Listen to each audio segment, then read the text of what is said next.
네, 우리가 지난 작년 1월 첫 주부터 시작된 사도행전 강해가 드디어 오늘로써 결론을 맺습니다. 장장 23개월에 걸친 사도행전 강의였는데요. 우리가 한번 오늘 마지막 본문을 보기 전에 사도행전 1장 8절, 이 사도행전 전체의 밑받침이 되는 중심 구절인데요, 다 같이 한번 읽어보겠습니다. 오직 성령이 너희에게 임하시면 너희가 권능을 받고 예루살렘과 온 유대와 사마리아와 땅 끝까지 이르러 내 증인이 되리라 하시니라. 아멘. 누가 하신 말씀이죠? 베드로예요? 예수님이 하신 말씀이죠. 네. 근데 이 예수님이 예언하신 것처럼 2장에 가서 오순절날 마가의 다락방에 있던 모든 제자들에게 성령이 강하게 임재하십니다. 그리고 베드로의 복음을 전하는 그 소리에 3,000명이 구원을 받죠. 그것과 함께 예루살렘에 복음이 전파되는데, 그것이 사도행전 2장부터 7장까지 쭉 나옵니다. 근데 7장에 가서 누가 순교를 당합니까? 스데반이 순교를 당함으로 말미암아 8장 1절에 보면 이 기독교인들이 이제는 여기에 예수님이 예언하신 것처럼 유대와 사마리아로 퍼지는 것이 기록되어 있습니다. 가면서 무엇을 했을까요? 복음을 전했습니다. 그래서 가는 곳곳마다 증인이 되어서 예루살렘만 뭉쳐있던, 예루살렘에만 가득했던 이 하나님의 복음이 유대와 사마리아로 퍼지는 것이 8장부터 12장까지 나오게 됩니다. 그런데 이 8장과 12장에 걸쳐서 하나님이 온 민족을, 세상 민족을 구원하기 원하는 그 심정이 벌써 나타나 있습니다. 왜냐하면 8장에는 하나님이 빌립을 통해서 어느 나라에서 온 내시를 구하죠? 에디오피아. 에디오피아는 어느 대륙에 있습니까? 그러면 이 사람은 어느 인종이었을까요? 피부가 검은 흑인이었습니다. 흑인종을 구원하는 모습이 나타나 있죠. 9장에 가서는 다메섹 도상에서 사도 바울을 하나님께서 부르시는 모습이 나와 있는데, 사도 바울은 이제 이스라엘이니까 동양인으로 칠 수 있겠죠. 10장에 가서는 베드로를 통해서 고넬료, 이방인, 그래서 그리스 사람인 고넬료, 그러므로 백인종에게 복음이 전하는 게 나타납니다. 그래서 복음은 유대와 사마리아로 퍼져가지만 여러 모든 인종에게 복음이 퍼져가는 것이 나와 있고요. 13장에 가면은 이 안디옥 교회에서 바울과 함께 누구를 선교사로 파송하죠? 바울과 바나나가 아니라 바나바, 이렇게 선교사로 파송을 받죠. 그래서 3차에 걸쳐서 소아시아와 이 동유럽 쪽에 복음을 전합니다. 물론 2차 선교 여행에 가서 바울과 바나바가 이렇게 길을 따로 가죠. 그렇지만 바울은 3차에 걸쳐서 복음을 전합니다. 이 복음을 전하면서 바울이 소원이 하나 있었습니다. 여러 차에 걸쳐서 나는 어디에 가서 복음을 전한다라고 얘기했습니까? 로마 세계 중심지인 로마에 가서 복음을 전파해서 이 세계 복음화의 발판을 다지기 위해서 로마로 가기 원하는 마음이 있었지만은 하나님께서 허락을 안 하셨죠. 왜냐면은 아직도 소아시아와 동유럽 쪽에 복음을 받지 못한 고을들이 많이 있었습니다. 그러나 3차 여행을 다 거치면서 이제는 드디어 이 소아시아와 동유럽에 있는 모든 큰 도시에는 교회가 다 세워지게 되었습니다. 그래서 드디어 로마로 갈 수 있는 길이 열렸어요. 그런데 21장에 가보니까 서쪽에 있는 유럽으로 가지 않고 동쪽에 있는 예루살렘으로 갑니다. 왜 그랬을까요? 그 극심한 가뭄에 굶주리고 있는, 어려움에 시달리고 있었던 예루살렘 교회를 구제하라는 명령을, 하나님의 말씀을 받고 그 말씀을 순종하기 위해서 평생 소원이었던 로마로 가지 않고 동쪽에 있는 예루살렘으로 행합니다. 가서 구제 헌금을 전달한 후에 거기서 곧바로 사도 바울은 유대인들에게 문매를 맞고 그리고 감옥에 들어가게 되죠.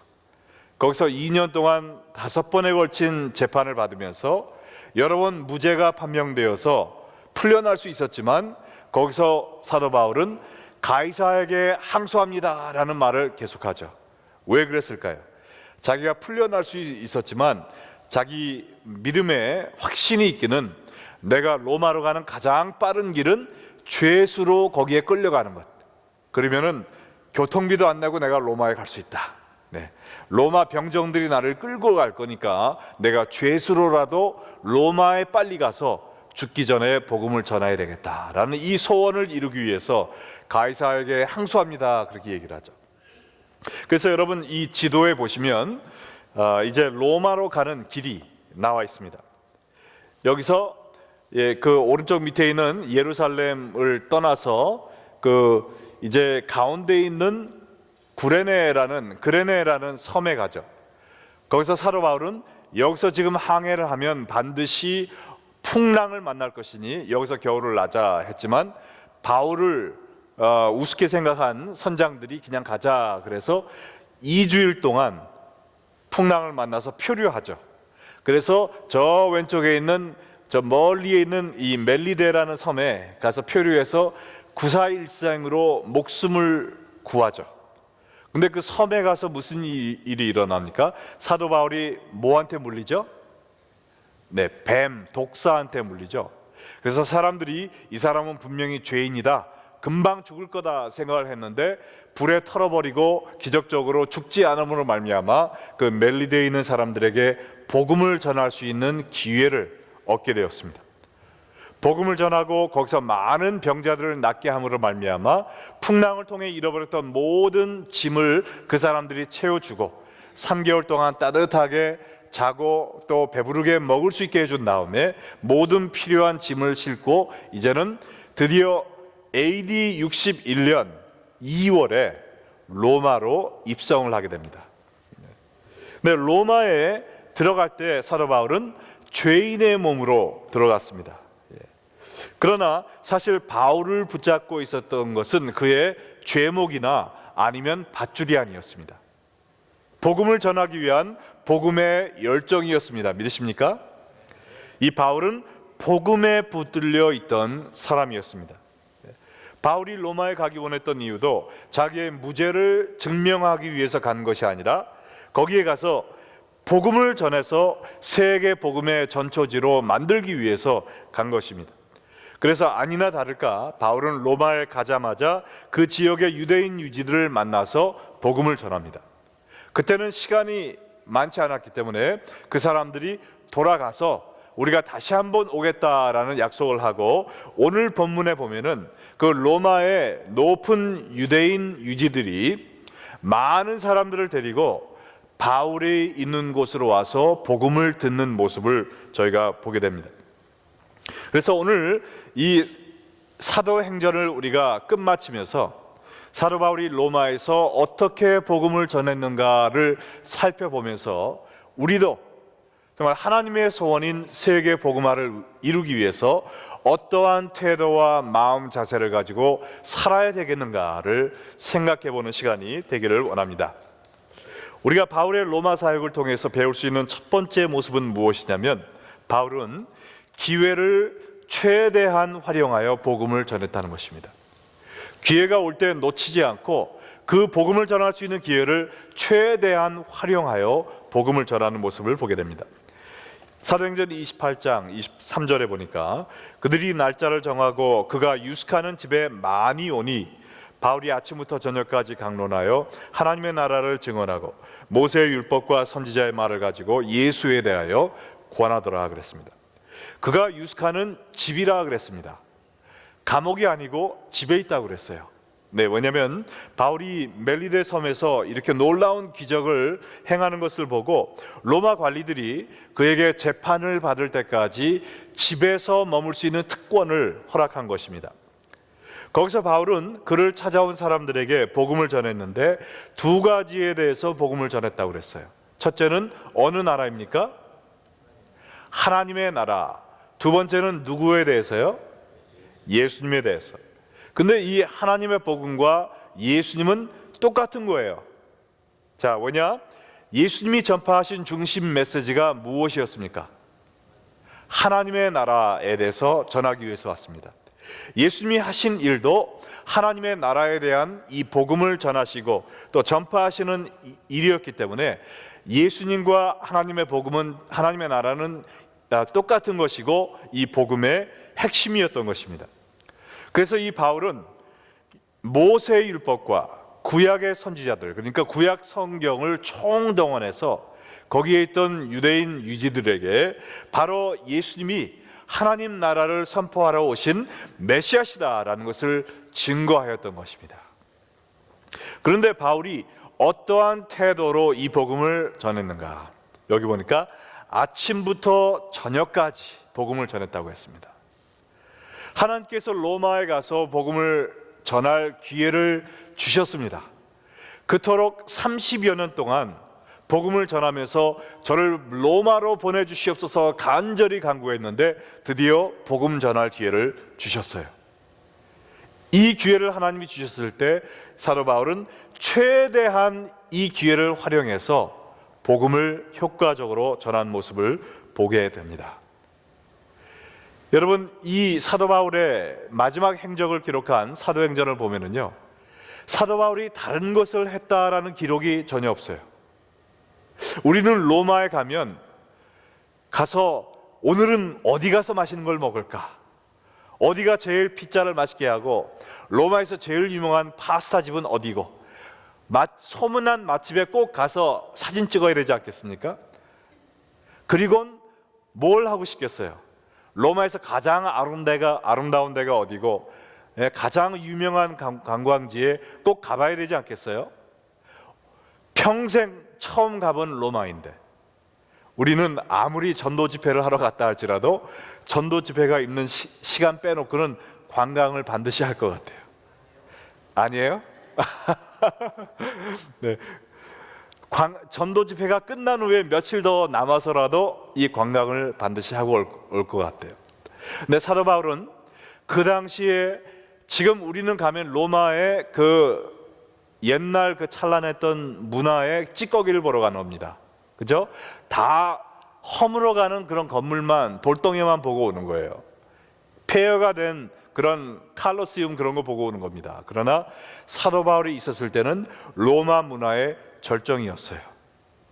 상대적으로 예루살렘과 모든 다른 동네는 완전히 시골에 한적한 아무것도 없는 그러한 볼품없는 데였습니다.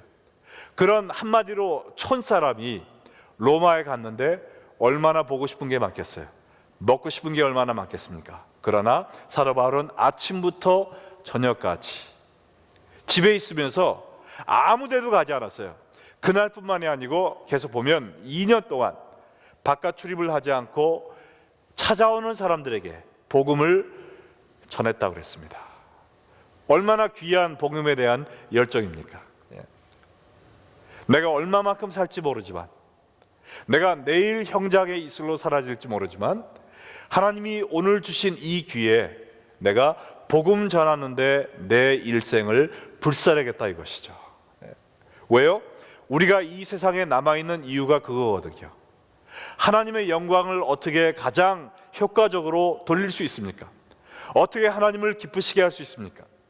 지옥으로 가고 있는 하나님의 정말 집 나간 자식들을 하나님의 품으로 데리고 돌아오는 것 이상 하나님을 기쁘시게 할 것이 무엇이 있습니까? 우리는 이것이 우리의 삶의 목적인 줄로 믿어야 되는 것입니다. 이것을 위해서 모든 기회를 활용해서 우리가 복음을 전파해야 될 줄로 믿습니다. 여러분이 나가시는 직장, 사업체, 거기는요 돈 벌러 가는 데가 아닙니다. 하나님이 보내주신 선교지입니다. 믿으십니까? 네. 여러분이 같이 생활하고 있는 가족들과 이웃과 친지들, 그냥 지인이고 서로 좋은 거 마시는 거 나누고 그런 상대가 아닙니다. 하나님께서 여러분에게 보내주신 귀한 전도 대상자들입니다. 믿으십니까? 우리가 이것을 알아야 되겠어요. 이러한 관점에서, 이러한 태도로, 이러한 마음 자세로 바울과 같은 심정을 가지고 살 때 하나님께서 바울과 같은 역사를 우리를 통해서 해주실 줄로 믿습니다. 정말 남들처럼, 예수 안 믿는 사람들처럼 오늘은 뭐 남들 다 놀러 가는 날이니까 나도 놀러 가고, 다 쉬니까 나도 쉬고, 다들 뭐 재밌게 지내니까 나도 재밌게 지내고, 남들 하는 거 다 따라 하다가 어떻게 우리의 사명을 완수할 수 있겠습니까? 다른 거 못해도 이 복음을 전하는 이 한 가지 일에 우리의 삶을 불태울 수 있는 우리 레이크 언약교회 교우들 되시기를 주님의 이름으로 축원합니다. 두 번째로요, 사도 바울은 사람들이 믿던 안 믿던 간에 복음을 전했습니다. 믿던 안 믿던 상관없이 복음을 전했다는 거예요. 24절에 보니까 그 말을 믿는 사람도 있고 믿지 아니하는 사람도 있어 그랬거든요. 사도 바울이 온 정성을 다해서 복음을 전했지만 그 말씀을 믿지 않는 사람들이 더 많았다는 것입니다. 왜냐하면 유대인들은 내 사전에는 고난의 메시아란 없다라고 이야기를 하고 다녔어요. 영광의 메시아만 기다렸던 것입니다. 이사야 53장에 십자가를 지고 있는 메시아는 싹 건너뛰고 우리를 로마 정부에서 구원해 줄 능력의 메시아만 기다리고 있었다는 거예요. 그래서 십자가의 복음을 외쳤을 때 그것을 받아들이지 않았습니다. 사도 바울이 얼마나 실망이 되었을까요? 내가 30여 년을 이 날을 위해 기다렸는데, 내가 이 로마에 와서 구경도 안 하고 아침부터 저녁까지 피토하며 복음을 전하는데 믿지 않는 거예요. 사람들이 몇 명만 믿는 겁니다. 그럴 때 좌절하고 낙심하지 않았어요. 2년 동안 계속해서 실망하지 않고 복음을 전하는 사도 바울의 모습을 보게 됩니다. 정말 우리도 복음을 전할 때요, 믿는 사람보다는 안 믿는 사람이 더 많다는 것을 알아야 됩니다. 왜냐하면 미국의 교회에 나온 사람들에게 설문을 해봤어요. 교회 나오기 전에 전도를 몇 번 받았습니까? 했더니 6번에서 7번 전도를 받고 나왔다고 그랬습니다. 그러니까 우리가 7번 전도하면 6번은 거절당할 생각을 해야 돼요. 여러분, 저도 제가 태어나자마자 저희 아버님이 저를 목사로 헌신하셨지만, 제가 당신은 왜 목사 되었습니까? 물어볼 때 우리 아버지가 목사 되라고 해서 목사 됐습니다 할 수는 없잖아요. 그래가지고 제가 머리가 커가면서 하나님, 저를 목사로 부르셨으면 저에게 비전을 보여주세요, 확실한 소명감을 갖게 해주세요라고 기도를 할 수 있는 계기가 중학교 2학년 때 있었어요. 근데 수양의 마지막 날 기도를 하다가, 주여, 제 삶을 무엇을 위하여 살아야 되겠습니까?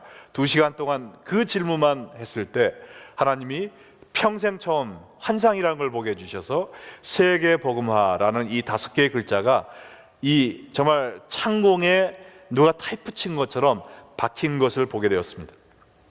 그때부터 제가 전도를 시작한 거예요. 학교에 가서 친구들한테도 전도하고요, 그 어린 나이였지만 전도지 가지고 길거리에 나가서 사람들에게도 전도하려고 하고, 많은 사람들에게 복음을 전했지만 저를 통해 예수를 믿는 사람이 하나도 없었어요. 얼마나 실망이 되었는지 모릅니다.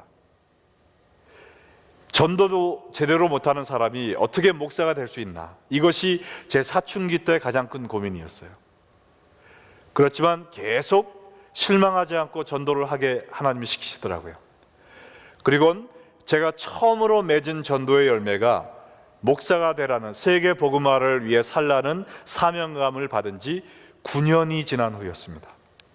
고2 때 미국에 와서, 그것도 대학에 가서 전도하면서 9년 만에 결실을 얻었어요. 전도는 쉬운 게 아니더라고요. 한 사람의 일생을, 방향을 바꾸는 게 얼마나 힘듭니까? 우리는 낙심하지 말아야 됩니다. 사람들이 믿던 안 믿던 간에 복음의 씨앗을 뿌려야 됩니다. 우리는 씨앗만 뿌리고 열매를 거두시는 것은 하나님이 하시는 것이니까 하나님께 맡기고 실망하지 말고 좌절하지 말고 복음의 씨앗을 계속해서 뿌리는 여러분 되시기를 주님의 이름으로 축원합니다. 세 번째로 우리가 바울에게 배울 수 있는 전도자의 심정은 뭐냐면요, 마지막 순간까지 담대히 복음을 전하는 것입니다. 마지막 순간까지. 사도행전 마지막 세 구절 같이 읽겠습니다. 시작. 그런즉 하나님의 이 구원이 이방인에게로 보내어진 줄 알라. 그들은 그것을 들으리라 하더라. 바울이 온 이태를 자기 셋집에 머물면서 자기에게 오는 사람을 다 영접하고 하나님의 나라를 전파하며 주 예수 그리스도에 관한 모든 것을 담대하고 거침없이 가르치더라. 이태라는 것은 이틀입니까? 2년입니까? 2년이죠. 2year 동안 그 집에 셋집에 머물면서 복음을 전했다 그랬어요. 재판을 2년 동안 못 받은 겁니다. 왜 그랬을까요? 역사책에 읽어보면, 성경에는 안 나와 있지만, 예루살렘에서 사도 바울을 거짓으로 고소한 사람들이 알고 보니까 이제 이 바울이 어디까지 갔어요? 로마의 가이사한테 갔습니다. 그 사람들이 이 예루살렘에 있는 그런 쪼무라기 관리 앞에서는 거짓말로 고소를 할 수 있는 뭐가 있어요? 배짱이 있었지만 이 사람들이 어떻게 감히 가이사 앞에 가서 거짓 고소를 하겠느냐 이 말입니다. 그래서 역사적으로 보니까 2년 동안 증인들이 나타나기를 기다렸으나 아무도 나타나지 않았다라고 이렇게 기록되어 있어요. 말 되죠? 그래서 그 2년 동안 사도 바울은 어떻게 됐습니까? 로마에서 이 재판날을 기다리면서, 이 로마 사람들이 관리하고 있는 죄수니까 누가 함부로 핍박도 못해요. 어떻게 할 수가 없습니다. 로마의 병정들이 그의 집을 아마 지키고 있었을 거예요. 그래서 아무 어려움 없이 두려움 없이 담대하게 2년 동안 날마다 자기의 집을 찾아오는 사람들에게 복음을 전했다는 것이죠. 하나님의 역사가 이토록 놀랍습니다. 일반 사람들이 생각하기에는 내가 죄수의 몸이 아니라 자유인의 몸으로 가면 얼마나 복음을 더 잘 전할 수 있을까 생각했을 수 있지만, 그렇게 되면은 얼마나 많은 핍박을 받았겠어요. 또 감옥에 갈 수 있었겠죠. 맞아 죽을 수 있었을 것입니다. 그러나 사도 바울이 죄수의 몸으로 갔으나 또 로마 관리들에게 그러한 이 멜리데 섬에서의 기적을 통해서 존경을 받았기 때문에 집에서 편안하게 재판을 기다리면서 로마 병정들의 호위를 받으면서 로마 높은 사람들에게 이렇게 복음을 전할 수 있었던 것입니다. 전승에 의하면 AD 63년에 2년 동안 기다려도 이 증인들이 나타나지 않자 사도 바울은 풀려났습니다. 풀려나자마자 어디로 갔느냐? 세상의 끝이라고 믿었던 서바나, 스페인까지 가서 복음을 전한 거예요. 그리고 다시 돌아와서 로마에서 복음을 전하다가 AD 66년에 감옥에 다시 투옥됩니다. 그리고 67년에 거기서 순교를 했다라고 있습니다. 근데 이 로마 감옥에 있으면서 거기서 에베소서, 빌립보서, 골로새서, 빌레몬서에 이 옥중 서신을 쓸 수 있게 된 거죠. 복음을 로마 전 지역에 퍼뜨리게 된 거죠. 그래서 AD 67년에 사도 바울은 죽었지만 그가 뿌린 씨앗이 로마 전역에 퍼져져서 244년 후에 AD 314년에 로마가 기독교를 국교로 선포하게 된 것입니다. 마지막 죽는 그 순간까지 고삐를 놓치지 않고 로마의 복음이 웬만큼 전해지자 이 나이가 많았거든요. 그 나이에도 서바나까지 갔다 온 거예요. 갔다 와서 또 복음을 전합니다. 은퇴를 하지 않았어요. 죽는 그 순간까지 담대하게 복음을 전하다가 순교했습니다. 이 한 사람의 뿌린 복음의 씨앗과 눈물과 피로 말미암아 온 세계를 주름잡던 이 로마가 기독교국으로 바뀌었다는 거 아닙니까? 여러분, 근데 이 사도행전이 끝날 때요, 좀 이상한 게 있습니다. 뭐냐면 사도 바울이 쓴 모든 다른 책들은 마지막에 축도로 끝나요. 이 기승전결이 쫙 있어가지고 마지막에 결론 부분에 축도로 끝납니다. 근데 이건 사실 사도 바울이 쓰진 않고 누가가 썼지만, 그래도 이 사도행전은 끝나는 게 좀 이상하게 끝나요. 하나님의 나라를 전파하며 주 예수 그리스도에 관한 것을 담대하게 거침없이 가르치더라. 현재 진행형으로 끝납니다. 왜 그럴까요? 이 사도행전은요, 사도 바울에 관한 책이 아닙니다. 성령님이 복음을 전하시는 그것을 기록한 거예요.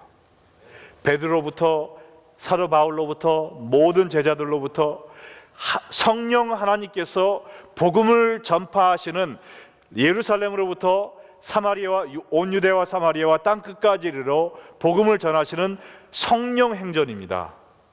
그렇기 때문에 사도 바울은 갔지만 이 사도행전은 끝나지가 않은 거예요. 지금 수많은 기독교인을 통해서 이 사도행전은 지금도 계속 기록되고 있습니다. 그때부터 지금까지 사도행전 29장은 지금 하늘나라에서 계속 써내려가고 있어요. 예루살렘에 있던 교회뿐만 아니라, 로마에 있던 교회뿐만 아니라, 오늘 시카고에 있는 우리 레이크비연합교회도 사도행전 29장을 써내려가는 교회인 줄로 믿습니다. 성령님께서 시작하신 사도행전, 오늘 이 시간에도 성령님이 우리와 함께 하시고 우리를 하나님의 증인으로, 그리스도의 증인으로 택하셔서 이 시카고 땅에, 또 온 일리노이와 미국 땅에, 또 이 지구 끝까지 복음을 전하기를 원하고 계십니다. 하나님은 오늘도 복음에 붙들린 죄수들을 찾고 계세요. 정말 우리가 죄인입니다. 그러나 이제는 우리의 죄의 소나기에 붙들려 있는 사람들이 아니고 복음에 붙들려 있는 죄수들이 되었습니다. 어디든지 어떤 모습이든지 최선을 다해서 모든 기회를 최대한 활용하여 담대하게 주님 부르시는 그날까지 복음을 전하러 나가는 여러분과 제가 될 때 우리의 삶의 목적이 있는 것입니다. 삶의 열매가 있는 거예요. 그거 외에는 없습니다. 우리를 아직 여기에 남겨두신 이유는 바로 그거 하나예요. 복음 전하려고. 천국에 가면 더 좋은데 왜 예수 믿고 천국에 곧바로 데려가지 않으십니까? 예수 믿자마자 착 가면 얼마나 좋겠어요. 예수 믿고 천당 가세요, 아멘 하고 천당에 싹 가고 또 가고 얼마나 좋겠습니까? 근데 우리를 천당에 아직 보내주지 않은 이유는 그 복음을 들어야 될 사람들이 있기 때문에 그래요. 그런 사람들을 통해서 지난 2000년 동안 기독교는 점점 세계 방방 곳곳에 퍼져나갔습니다. 여러분, 마지막으로 제가 1분 30초짜리 영상 하나를 보여드리고 마치고자 하는데요, 예루살렘에서 시작된 기독교가 온 세계에 퍼지는 그 운동을 보여주고 있습니다. 처음에는 로마 제국이 있었는데 그 로마 제국을 기독교가 잡아먹습니다. 그리고 비잔틴 월드를 잡아먹고, 그다가 공산주의를 잡아먹고, 그리고 이제 이슬람이 올라오면서, 그러나 아직도 세계에는 이슬람보다는 기독교가 훨씬 많습니다. 근데 이 모든 것이 복음에 붙들린 죄인들을 통해서 이루어졌다는 거예요. 오늘 우리한테 와서 이 복음 운동이 끝나면 안 되겠습니다. 이 하얀색이, 이제 영화 보시면은요, 하얀색이 기독교 전파하는 거고요, 왼쪽에 보면 이 캘린더가 쫙 나갑니다. 한번 보시겠어요?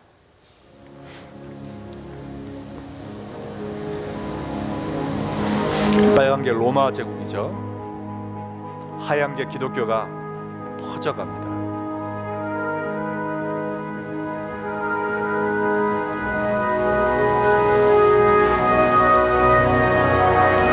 전 세계로 뻗어나가죠. 500년까지 갔습니다.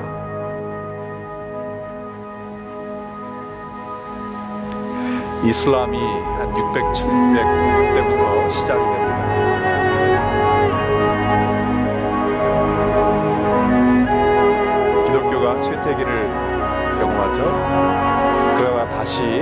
학교가 성장을 합니다.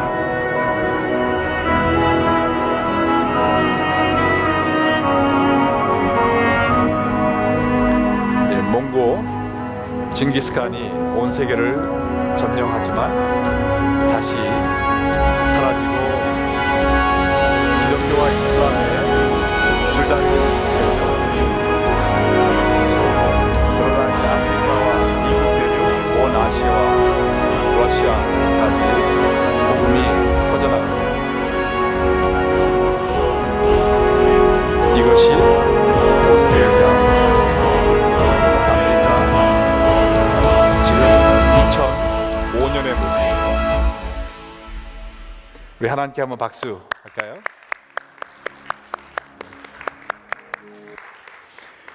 지금은 저희가 이 하얀 점으로밖에 보이지 않지만 이 복음의 역사가 누구를 통해 전해졌습니까?